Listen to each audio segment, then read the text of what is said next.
चला मित्रो, निघूया आपण नाशिकला. नाशिकच्या एक्सप्रेस इन हॉटेलमध्ये आज हसवणे हाच आमचा धंदा. हा हसवणुकीचा कार्यक्रम करण्यासाठी दादांचा कार्यक्रम आहे नाशिकला एक्सप्रेस इन हॉटेलमध्ये.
बऱ्याच लोकांनी मला टीव्हीवर पाहिले.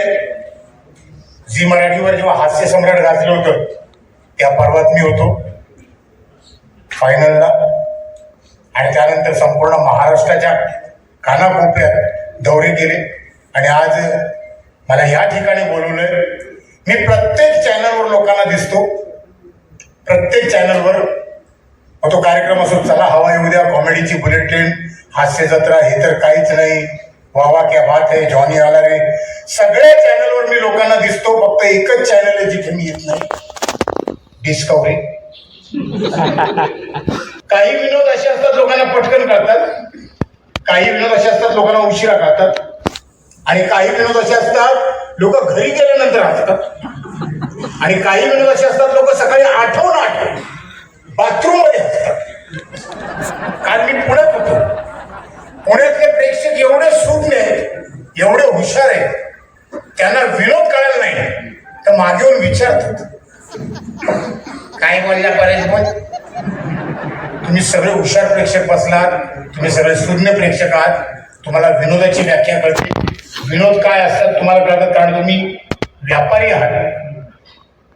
तुम्हाला प्रत्येक गोष्टीमध्ये पंच माहिती आहे की कसा असतो.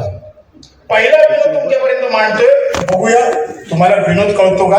म्हणून हा पहिला विनोद तुमच्यापर्यंत पोहोचवतोय, त्यानंतर कळेल की तुम्हाला खरोखर विनोदाची व्याख्या कळते.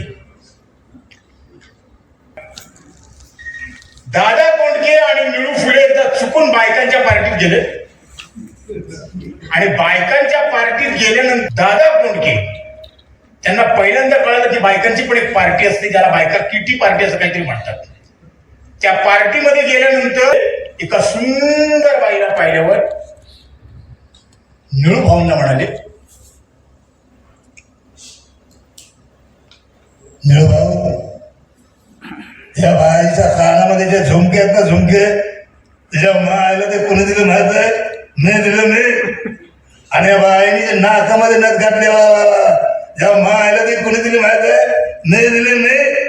आणि या बाईने जे अंगावर कोरी करकरी साडी नेसलेला, ज्या मायला ते कोणी दिले माहित आहे? नाही दिले नाही. दादांचं बोलणं झाल्यानंतर निळू भाऊ दादांना हळूच म्हणाले, पण दादा, तुला हे माहिती का, या बाईच्या हातामध्ये जी मुले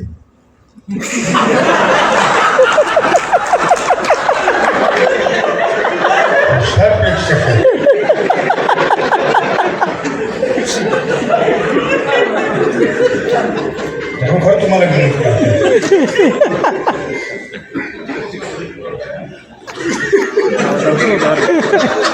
माणसांच्या सवयींमधून विनोद काढतात.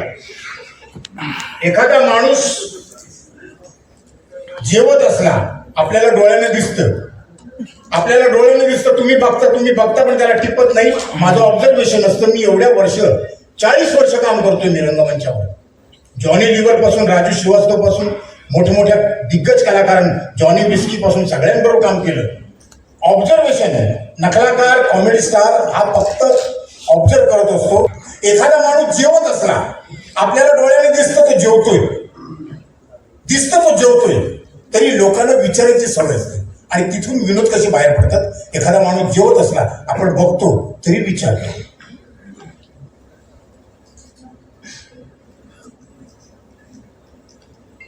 काय जेवतोय काय? बघ जेवतोय तो. जेवणाऱ्या मध्ये का उपाशी काय? एखादा माणूस झोपलेला असला, नाईट शिफ्ट करून आलाय माणूस, बेडरूम मध्ये झोपलाय, लोकांना दिसतं तो झोपलाय, त्या झोपलेल्या माणसाला उठवून विचारतात, झोपलाय का? त्याची झोपमोड करतात. एका माणसाचं ट्रेन चाललं होतं, अफाट गर्दी. ज्या माणसाने खाना दिला होता त्यालाच एकाने जाऊन विचारलं, मिळाला काय? बोलला नाही, त्याला झोपायची सवय, आम्हाला फिरवायची सवय.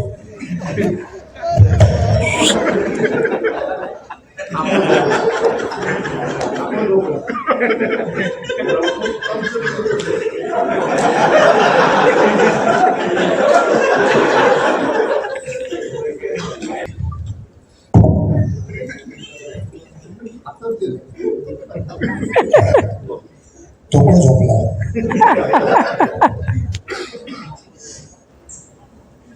बरं वाटतं तुम्ही सगळेजण छोट्या छोट्या गोष्टीवर हसता.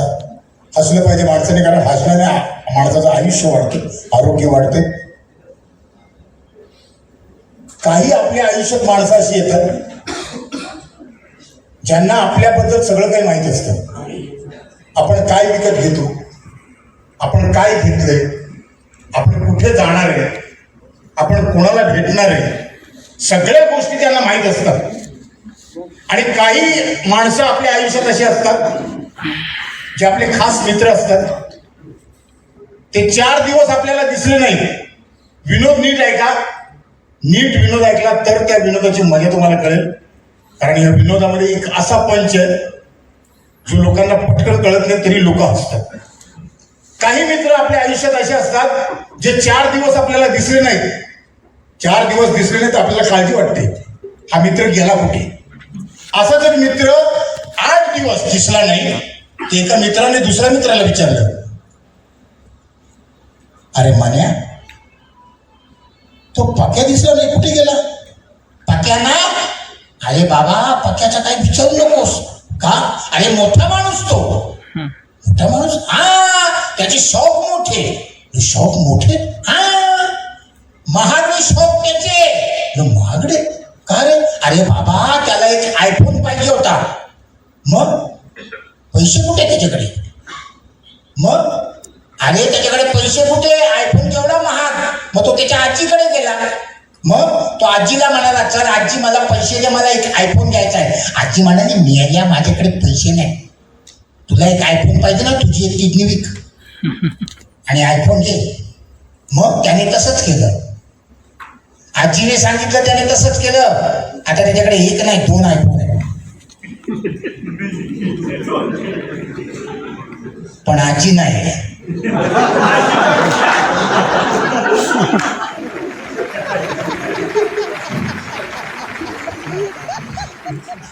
3 माणसं आहेत. त्या 3 माणसांना वेगवेगळे शब्द बोलायची सवय दिवसभर. ते दिवसभर वेगवेगळे शब्द बोलतात. एकाला सवय, तो वाक्यात बोलतो, तंगड्या उचलून.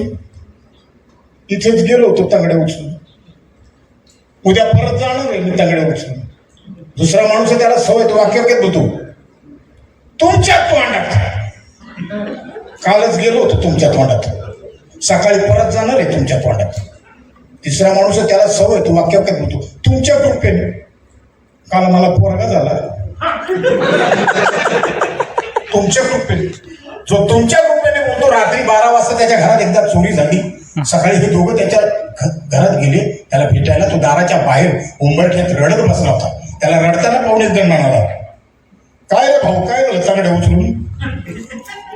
काल तर बरा होता ना तंगड्या उचलून? बाबा काय सांग, काल माझ्या घरात चोरी झाली तुमच्या कृपेने. 10-12 चोर घुसले तुमच्या कृपेने. अरे मग कशाला घाबरत तू तंगड्या उचलून? चला पोलीस स्टेशन मध्ये जाऊ तांगडे उचलून, हिला कंप्लेंट करून टाकू तांगडे उचलून. हे तिघे पोलीस स्टेशन मध्ये गेले. 2 जण बाहेर बसले, 1 जण आत शिरला. साहेब बसले होते. साहेबांना बघून म्हणाला, साहेब जरा कंप्लेंट लिहा तांगडे उचलून. तुम्ही इथं बसता तांगडे उचलून, कधी बाहेर या ना तांगडे उचलून. साहेब म्हणा, तुम्ही काय बोलता मला कळत नाही. तुम्ही बाहेर जा, तुम्ही काय बोलता मला कळत नाही. दुसऱ्याला पाठवा, तुमच्यावर कोणी आला असेल तर दुसऱ्याला पाठवा. तो बाहेर गेला, दुसऱ्याला म्हणला, हे जा रे बाबा, तुला बोलवलं तांगडे उचलून. दुसरा आत गेला. साहेब म्हणा, तुमचा मित्र काय बोलला कळलं नाही, काय झालं तुम्ही सांगा. काय झालं? चोरी झाली तुमच्या तोंडात, घराचं सामान गेलं तुमच्या तोंडात, झाडू गेला तुमच्या तोंडात, दागिने गेले तुमच्या तोंडात, पैसे गेले तुमच्या तोंडात. आई शपथ सांगतो साहेब, ज्या दिवशी चोर मला भेटेल तुमच्या तोंडात, एवढ्या चपला मारीन तुमच्या तोंडात, एक पण दात नाही राहणार तुमच्या तोंडात. धन्यवाद. Thank you very much.